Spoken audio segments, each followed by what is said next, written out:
Respeitável público, hoje tem videoaula?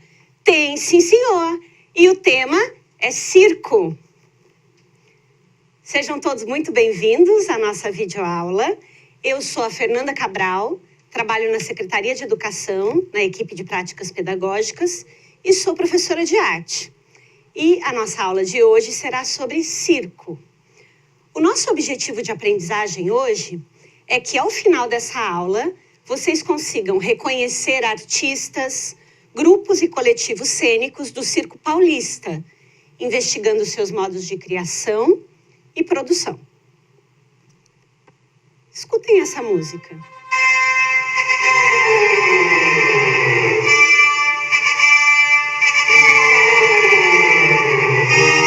Certamente vocês já ouviram essa música.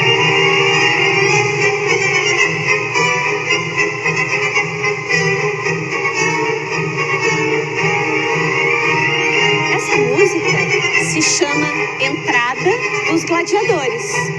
É uma marcha militar que foi composta por um compositor tcheco chamado Julius Fučík. O Julius fez essa marcha com a intenção de que ela fosse apenas uma marcha militar. Porém, um outro compositor fez um arranjo um pouco mais simples dessa música e vendeu para um músico nos Estados Unidos. E a partir de então, esse músico americano transformou essa melodia numa melodia muito típica para espetáculos circenses. E até hoje, quando a gente escuta, a gente lembra do circo. Na verdade, essa origem militar da música do circo também tem a ver, tem relação com a origem do circo moderno, do circo como nós conhecemos hoje. Tudo começou quando um oficial da cavalaria britânica chamado Philip Astley percebeu que todas as vezes em que ele cavalgava com o seu cavalo em uma arena circular, ele ganhava um pouco mais de mobilidade para fazer acrobacias no dorso do cavalo. Percebendo isso, ele então teve uma ideia. Ele criou uma arena circular, treinou bastante o seu cavalo ali e começou a convidar as pessoas que viessem assistir às suas acrobacias, cobrando ingresso. Com isso, surgiu o circo como nós conhecemos. Eu trouxe aqui para vocês olharem uma gravura de 1808 que representa esse espaço, que ficou conhecido como Anfiteatro Astley. Era mais ou menos assim, olha. O Astley apresentava como se fosse um mestre de cerimônias e as pessoas que trabalhavam com ele faziam acrobacias no cavalo nesse espaço circular, que ficou então tradicionalmente conhecido como picadeiro. Foi assim que nasceu o circo moderno. Vamos ver o próximo slide? Olha só, esse aqui é uma pintura que foi feita uns 80 anos depois do surgimento do circo lá do Astley, que representa o mesmo picadeiro onde eram feitas acrobacias equestres. Esse quadro tem uma curiosidade. Ele foi o último quadro pintado pelo Seurat e ele é feito não com pinceladas de tinta, mas ele é feito todo com pontinhos. O Seurat usou apenas 4 cores de tinta e ele foi conseguindo esses tons que a gente vê no quadro, tons de laranja, tons de amarelo, só juntando os pontinhos de cores. Interessante, né? Ele morreu e deixou esse quadro inacabado. Vamos ver o próximo. Bom, como que começa então o circo no Brasil? O circo no Brasil começa no final do século XIX e no começo do século XX, quando algumas companhias vêm da Europa para o Brasil. Nessas companhias haviam italianos, tchecos, mas haviam principalmente ciganos. Os ciganos, eles apresentavam-se para o público e demonstravam suas habilidades de mágica, de doma de animais. E, aos poucos, foram surgindo também pessoas dentro do circo que se prestavam a fazer com que o público sorrisse. Essas pessoas eram os palhaços.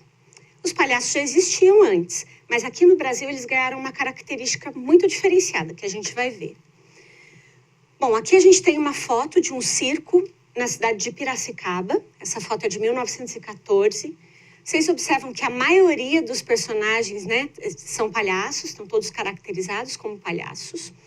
E uma coisa que acontecia é que nessa época, a única maneira que os artistas tinham de se tornar artistas era pelo circo.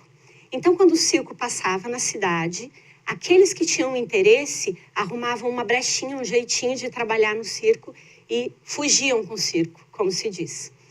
Tem um bem conhecido que eu trouxe aqui para vocês, olha só.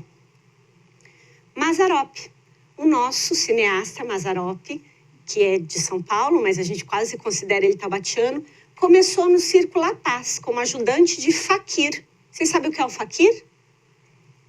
Olha só, o faquir é aquele personagem do circo que procura se propor desafios de ficar passando fome.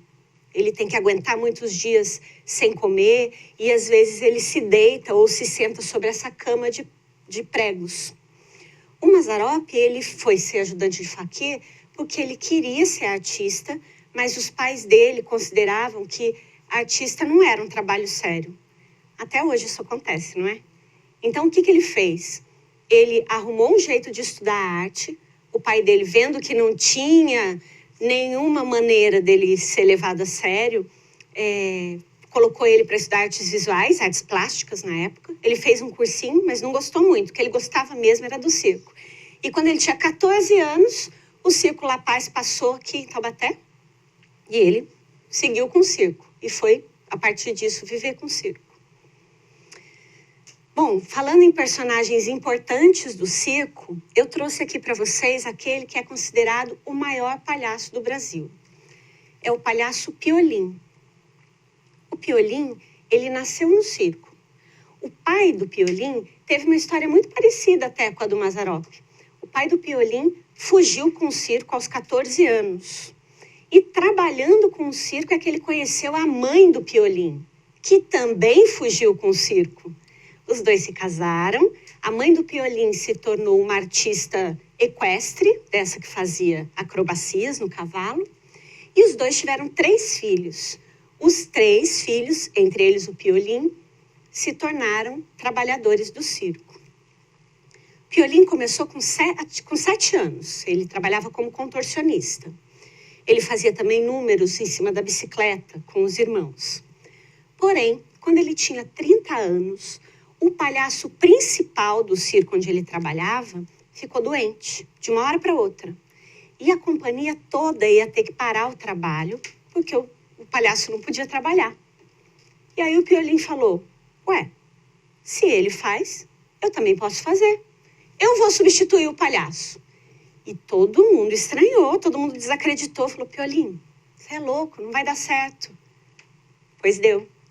Ele foi, fez o seu número e todo mundo gostou dele de cara. E a partir de então ele passou a ser o palhaço principal do circo. Ele tinha um colega espanhol que batizou, né, ele de Piolim. Por quê? Porque o Piolim tinha as perninhas muito magrinhas. E esse espanhol começou a chamá-lo de Piolim porque essa palavra significa em espanhol barbante fino. E ele adotou esse nome então para o seu palhaço.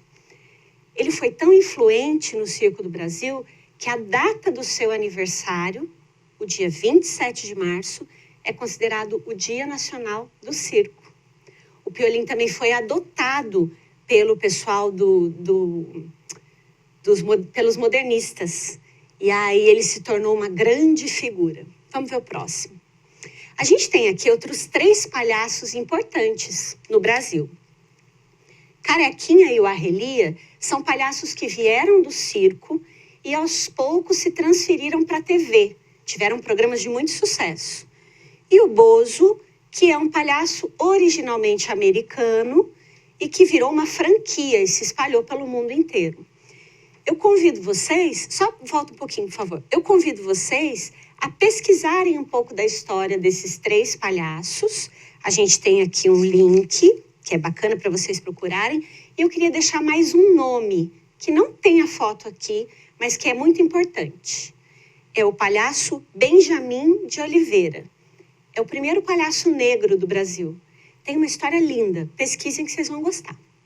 Vamos ver a próxima? Bom, o personagem do palhaço é tão forte que ele foi deslocado um pouco do circo em algumas outras ações. E uma dessas ações é o grupo Doutores da Alegria. Ele foi fundado pelo Wellington Nogueira, que está aqui do lado, né? O Wellington já era ator, era palhaço, e ele percebeu, até influenciado por outros palhaços do mundo, que ele poderia fazer uma ação ligada à saúde dentro dos hospitais. E aí ele fundou a ONG Doutores da Alegria, que hoje em dia todo mundo conhece, com aquela trupe de palhaços que frequenta os hospitais. Bom, inspirado no trabalho dele, apareceu uma pessoa que faz parte da minha vida pessoal também, que está no próximo slide. É a arte educadora Lívia Riso. A Lívia Riso trabalha conosco aqui na rede municipal e foi também minha colega de faculdade. Nós estudamos juntas quando ela começou essa pesquisa com o palhaço. A Lívia teve um tio que era funcionário público na Prefeitura de São José, e esse tio queria muito ajudar as crianças. Então, o que ele fez? Ele se vestia de palhaço e promovia festas para as crianças. E a Lívia, quando era pequena, teve essa percepção, esse olhar, essa admiração, e começou a pesquisar um pouco o universo do palhaço. Com isso, ela fundou e hoje em dia é presidente da ONG Plantão do Riso, que faz um trabalho muito semelhante aos dos Doutores da Alegria.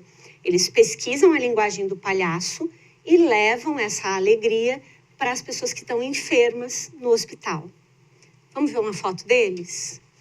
Olha só, aqui a Lívia não está, né? Estão os palhaços que trabalham com ela, um músico, outro fazendo brincadeiras, com a criança que está acamada e o seu familiar. Aqui eles estão no hospital regional aqui de Taubaté. Vamos ver a próxima? Trouxe essa foto porque ela tem uma coisa muito interessante que a própria Lívia me explicou. Quando nós vemos o palhaço do circo, ele é todo maquiado, né, com muitos adereços, aquela gola grande, uma grande gravata. E os palhaços de hospital, eles precisam ser um pouco mais discretos. Então, observem aqui na maquiagem deles, como a maquiagem é mais suave e aparece bastante pele. A Lívia estava me explicando que o doente precisa perceber que atrás do palhaço existe uma pessoa, para que ele possa se sentir acolhido e isso favoreça a empatia. Vamos ver o próximo? Aqui está toda a equipe que trabalha com a Lívia lá no Plantão do Riso. Ela promove com uma certa periodicidade encontros para que os palhaços possam estudar isso que ela chama de estado do palhaço, que é a possibilidade de rir de si mesmo e de se levar menos a sério. Acho que essa é uma coisa bacana para a gente aprender com os palhaços para levar para a nossa vida. Eu trouxe aqui também uma outra artista de Taubaté, que também é professora. Essa aqui, olha, no meio dessa palhaçada toda, é a professora de Educação Física, Iane Santos. Ela trabalha, ela é pesquisadora da arte e ciência, professora de Educação Física e também é professora no projeto Geração Artes. E conversando com ela, eu observei uma situação interessante. Não foi a Iane que levou o circo para os alunos dela, ao contrário. Foram os alunos dela que levaram ela para o circo. Tudo começou quando ela começou a trabalhar na prefeitura, ela foi trabalhar na escola Evaristo, e os alunos demonstraram muito interesse pelo circo. E ela começou a fazer com eles espetáculos anuais. E o pai de uma aluna assistia a esses espetáculos todos os anos, e depois de 6 anos vendo os espetáculos, ele se aproximou da professora e disse: professora, eu queria muito ajudar. Será que a senhora não gostaria também de me ajudar e conhecer o projeto do qual eu faço parte? Nós temos um galpão grande, quem sabe a senhora podia ocupar. O pai levou a professora Iane para lá, ela se apaixonou pelo espaço e hoje em dia ela dá aula de circo para os alunos que quiserem frequentar, mas também para aqueles que saem da escola e não têm aonde vivenciar o circo. Então, eles vão encontrar com ela lá na Geração Artes. Vamos seguir o próximo? Bom, nosso objetivo de hoje foi reconhecer artistas, grupos e coletivos cênicos do Circo Paulista, investigando os modos de criação e produção. Eu acho que a gente conheceu alguns artistas, alguns coletivos, Mas eu deixo para vocês aqui uma atividade. Pesquisem outros artistas. Existem muitos links na internet onde vocês podem conhecer vários grupos de teatro que trabalham com circo no Brasil, e especialmente no estado de São Paulo. Mas eu vou mais além. Aqui em Taubaté, fora as duas colegas que eu citei, são inúmeros os artistas que trabalham com circo. Procure por esses artistas. E se você descobrir um deles, faça uma entrevista com eles. Pergunte sobre seus modos de criação e produção.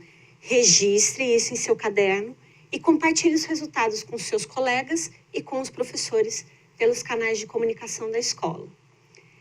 Eu encerro a aula de hoje com uma frase que a professora Iane dos Santos me disse, que mesmo que a gente aprenda muito, sempre tem um universo para a gente descobrir. Então, bora correr atrás desse universo? Tchau, até a próxima.